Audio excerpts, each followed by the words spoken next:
Kasus kali ini bener-bener lucu banget dan mungkin gak terbayangkan, dimana ada seorang pria yang niatnya mau merampok, malah berakhir membagongkan. Dia dijadiin mainan kuda-kudaan selama berhari-hari demi memuaskan korbannya. Loh kok bisa? Jadi gini ceritanya lur, kejadian itu terjadi di sebuah kota kecil bernama Meskov, Rusia. Hiduplah seorang wanita bernama Olga Zazak. Di usianya yang menginjak 28 tahun, Olga mencoba buka usaha sendiri. Awalnya bingung mau usaha apa, tapi setelah buat riset kecil-kecilan, dia memutuskan untuk membuka usaha salon kecantikan sendiri. Karena kebetulan di kota kecil itu belum banyak yang membuka usaha salon. Selain itu peminatnya juga terbilang gak sedikit. Kebanyakan wanita-wanita di sana senang sekali ke salon. Para wanita di Rusia itu biasanya mengunjungi salon seenggaknya sebulan sekali untuk perawatan seperti facial, pijat wajah, potong rambut, pewarnaan, penataan rambut, dan lain-lainnya deh. Secara alami, perawatan kecantikan merupakan bagian penting dalam gaya hidup wanita Rusia dan mereka sering merawat diri sejak usia muda. Ya maklum aja, wanita di sana cantik-cantik karena jago merawat diri. Singkatnya, usaha Olga berbuah manis. Usahanya yang udah berjalan beberapa tahun terakhir akhirnya terus meningkat. Bahkan dia udah bisa merekrut banyak karyawan untuk membantunya di salon. Kejadian itu bermula sekitar tahun 2011. Ada seorang pria bernama Viktor Jasinski. Pria ini berusia 32 tahun. Saat itu dia nggak punya pekerjaan dan butuh uang. Dia bingung karena nggak ada pekerjaan yang bisa dilakukan. Dia mikir nih cara instan agar bisa cepet dapat uang. Saat berjalan di sekitaran kota Meskov, Rusia, Viktor melihat ada sebuah salon yang terlihat sangat ramai sekali. Di sana banyak banget pengunjung lalu lalang memasuki salon tersebut. Di benaknya terfikir, mungkin salon ini punya banyak uang karena melihat pelanggannya yang cukup banyak dan punya banyak karyawan yang bekerja di sana. Dia juga sempat mengintip di salon itu. Ada seorang kasir yang sibuk mengurusi transaksi pembayaran dengan para pengunjungnya. Sejak saat itu Viktor mulai berpikir jahat dengan berencana ingin merampok di salon itu. Ketika situasi mulai sepi, Viktor berjalan perlahan-lahan memasuki salon kecantikan milik Olga. Ketika membuka pintu, Viktor menodongkan senpi ke arah salah satu karyawan di sana. Sontak situasi di salon menjadi tegang. Para karyawan Olga yang mayoritas perempuan berdiam diri sambil ketakutan. Viktor pun segera menuju ke salah satu meja kasir dan mencoba mengambil uang di balik meja itu. Namun situasi berubah drastis. Setelah salah satu wanita di salon melawan Viktor, wanita itu adalah Olga. Olga dengan cepat memukul dada Viktor dengan keras dan membantingnya ke lantai dengan satu tendangan. Seketika serangan itu membuat Viktor langsung pingsan dan tergeletak di lantai. Gak banyak orang yang tahu, ternyata Olga adalah pemegang sabuk hitam karate. Setelah berhasil melumpuhkan Viktor, Olga segera menyeret Viktor yang dalam setengah sadar ke sebuah ruang penyimpanan. Di sana, Olga menaruh tubuh Viktor di ruangan itu. Dia mengambil pengering rambut, lalu mengikat dan membekap tangan Viktor menggunakan kabel pengering rambut. Selesai mengikat tangan Viktor, Olga segera keluar dari ruangan tersebut menuju ke salon tempat kerjanya. Dia mencoba menenangkan para karyawannya dan meminta mereka kembali bekerja karena polisi saat ini sedang dalam perjalanan. Padahal Olga itu berbohong karena diam-diam dia punya niat buruk juga sama Viktor. Singkatnya, di sore hari setelah semua karyawan pulang, Olga memutuskan untuk memberikan pelajaran sama Viktor. Dia memborgol Viktor ke radiator dengan menggunakan borgol berias pink. Lalu pakaiannya dilucuti satu persatu hingga nggak tersisa sehelai benang pun di tubuhnya. Kemudian Olga mulai melancarkan permainan horornya dengan memaksa Viktor meminum obat via. Ya, tujuannya supaya otongnya Viktor ini dipaksa bangun meskipun dalam kondisi lemas. Setelah itu Olga menjadikan Viktor sebagai pemuasnya. Dalam kondisi tangan terborgol, Viktor dipaksa harus bisa memuaskan Olga. Olga terus menggesek Viktor hingga gak berdaya. Ketika lollipopnya udah melemah, Olga memaksa Viktor meminum obat itu agar tetap berdiri sepanjang hari. Setelah Olga puas, dia meninggalkan Viktor seorang diri di dalam ruangan itu. Kejadian itu ternyata bukan hanya sekali, akan tetapi terjadi selama 3 hari. Parahnya, selama 3 hari itu Viktor gak dikasih makan, cuman diberikan obat Viagra agar bisa terus bermain kuda-kudaan bersama Olga. Setelah itu pada malam harinya, Olga akhirnya membebaskan Viktor.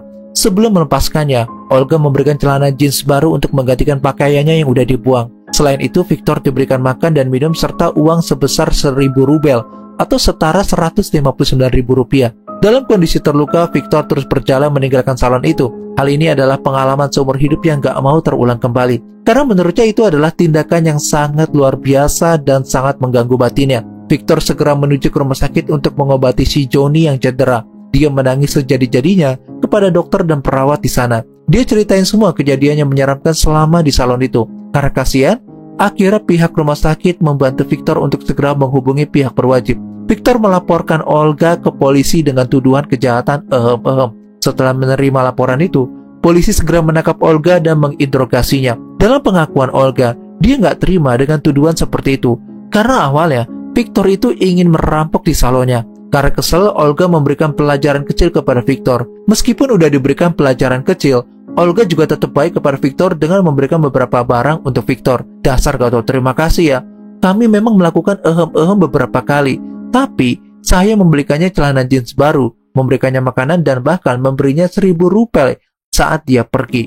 Ungkap si Olga ini. Kasus ini akhirnya tersebar di kota Meksiko, Rusia, dan menjadi viral di sejumlah media sosial. Singkatnya, Olga dan Victor akhirnya ditangkap polisi. Lucunya, polisi sendiri kebingungan menangani kasus ini karena keduanya bisa dijerat hukuman. Namun, akhir dalam kasus ini masih gantung karena AA nggak nemu informasi hukuman yang diterima Olga dan Victor. Kisah ini tentu aja menyebar ke seluruh dunia. Bahkan kasus unik ini sempat diliput di media internasional dan berbagai surat kabar Rusia. Dulu kasus ini sempat ramai di media sosial Facebook berjudul Olga Zaza, The World Greatest Salon Owner, dengan lebih dari 2.000 pengikut. Atas percobaan itu, mereka berdua ya sama-sama dihukum penjara. Nah, untuk kasus yang kedua ini juga nggak kalah heboh. Kasus baru ini terjadi di bulan ini nih. Gimana sebuah insiden yang mengejutkan terjadi di Aceh Tamiang, Indonesia. Seorang waria yang dikenal dengan penampilannya yang mencolok dan berpakaian daster melaporkan dirinya sebagai korban oleh seorang sopir truk. Karena AA nggak nemuin informasi nama asli pelaku dan korban, AA ganti aja ya dengan nama Mawar dan Joko. AA cuma nemuin video aslinya. Jadi awal ceritanya gini, peristiwa itu terjadi pada tanggal 10 Januari 2025 sekitar pukul 3 pagi. Tubuh Mawar itu begitu lelah setelah berkeliling mencari mangsa di jalan. Namun sampai pagi belum dapat. Saat berjalan di sekitar kota Kuala Simpang, dia bertemu dengan seorang sopir bernama Joko. Dia pun membujuk Joko agar bisa menumpang truknya untuk menuju ke Desa Pahlawan, Kecamatan Karangbaru. Joko sih nggak keberatan dan mempersilahkan masuk ke dalam truknya. Mawar pun senang. Dia berharap bisa secepatnya pulang ke Desa Pahlawan. Namun dia nggak tahu kalau Joko ada niat buruk sama si Mawar. Selama di dalam perjalanan, Joko memanfaatkan situasi dengan melakukan tindakan gak senonoh kepada Mawar. Joko membujuk Mawar agar mau bermain skidi papap di dalam truk. Kalau dia mau, bakalan dikasih sejumlah uang. Hitung-hitung ya lumayan lah buat Mawar. Tentu aja Mawar gak nolak karena pikirnya udah numpang dapat duit lagi. Ya lanjut aja. Akhirnya di dalam truk mereka mulai beraksi. Mawar segera mengemut lollipop Joko sampai Joko merem melek. Setelah selesai menghisap lollipop Joko, Mawar segera meminta uangnya. Namun Joko menolak memberikan uang yang udah dijanjikan. Mawar menjadi kesal karena janjinya itu nggak ditepati. Akhirnya Joko dan Mawar ribut sampai di jalanan. Ketika Mawar menyadari bahwa sopir nggak akan memenuhi janjinya untuk memberikan uang, dia merasa marah dan terhianati. Dalam keadaan emosi, Mawar marah-marah dan membentak Joko. Sementara Joko terus melawan Mawar dan menolak untuk membayar. Mawar kesal. Dia merasa dirinya telah dijahili dan berhak mendapatkan keadilan atas perlakuan yang diterimanya. Situasi semakin memanas ketika korban mulai berteriak meminta bantuan. Beberapa warga yang mendengar keributan tersebut mulai mendekat untuk mengetahui apa yang terjadi. Warga hanya bisa melihat ketegangan antara sopir truk dengan waria itu. Ketika tahu akar masalahnya, warga sekitar hanya bisa tertawa sambil melihat kejadian yang aneh itu. Suara keributan mereka menarik perhatian beberapa warga di sekitar lokasi kejadian. Beberapa orang mendekat untuk mengetahui apa yang terjadi.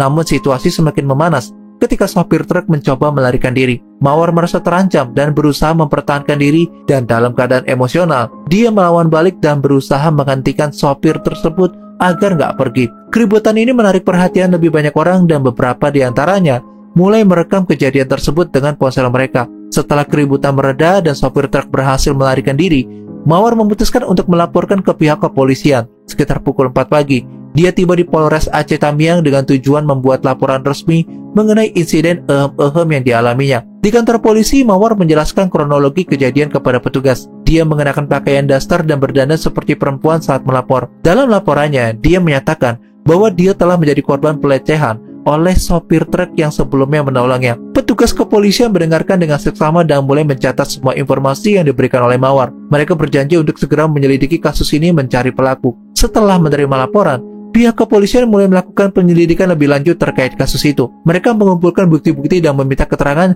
dari saksi-saksi yang berada di lokasi kejadian. Polisi juga mencari informasi mengenai identitas sopir truk tersebut untuk dapat menangkapnya dan membawa pelaku ke pengadilan. Kabar tentang insiden ini segera menyebar ke berbagai media lokal. Banyak orang mulai memberikan komentar lucu tentang kasus ini, baik di media sosial maupun dalam diskusi publik. Ya, semoga ada pencerahannya dalam kasus ini, karena sejauh ini kasusnya masih berjalan. Dan maklum aja, masih baru kan di tanggal 10 Januari 2025. Kita doakan aja yang terbaik untuk mereka berdua. Oh ya, kalau kalian punya kasus-kasus menarik, kalian bisa aja komentar di bawah ya. Dan tentu aja kalau kalian ada titip-titip salam, kalian bisa langsung aja komentar di bawah. Oh ya, ini ada beberapa titipan salam dari komentar-komentar yang AA dapat dari subscriber. Nih, kalian lihat sendiri ya. AA bakal ngeringkasnya secara singkat. Kalian bisa lihat sendiri ya di sini.